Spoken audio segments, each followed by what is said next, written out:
Kalėdų pasaka.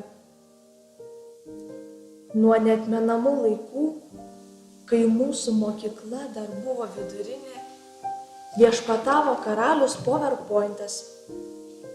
Jis valdė visą ugdomąją veiklą, posėdžius ir seminarus.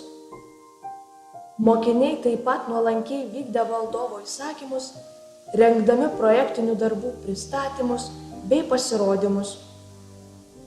Ir tai būtų tęsiasi visą amžinybę, jei mūsų imperijos nebūtų sukrėtę du istoriniai įvykiai. Visa karalystė plūdo ašaromis, kai mūsų mokykla tapo progimnazija. Bet tai greit nuėjo užmarštin.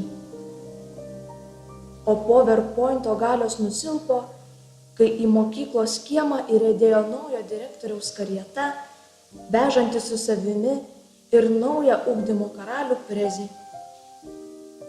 Mielai paklusome naujiems valdovams, turėjom daug veiklos, gyvenome ramiai ir laimingai.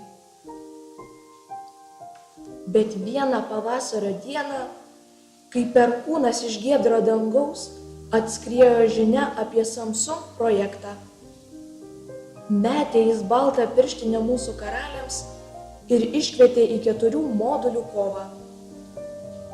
Šio projekto karaliai, Powtoon ir PictoChat, įsiklausę, kas neramina šalies valdovus, mielai sutiko padėti. O kadangi jie vienas kitą labai gerai suprato ir papildė, pasiskirstė pavaldiniais ir pareigomis, išaiškino gyventojams, kad jie visi yra labai svarbus, todėl nereikia nei vieno karaliaus nuversti. Jie šauniai sutarė ir dabar mūsų karalystę valdo 4. PowerPointas geriausiai sutarė su vyriausiais ir ištikimiausiais. Prezį demonstruoja madas ir šventes. Powtoonas smagiai leidžia laiką su 5-okais, 6-okais, o PictoChatas vis dar laukia savo populiarumo laikų ir mėgina rasti pasekėjų. Dabar visi karalystės gyventojai supranta, kad naujovės, įvairovės bei Z kartos mokinių supratimas yra būtinas ir neišvengiamas. Todėl tikimės, kad ilgai ir laimingai gyvensime, sudominsime, įkvėpsime, nustebinsime visus ir kiekvieną.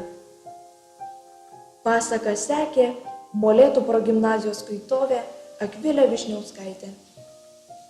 Gražių švenčių. Created using Powtoon.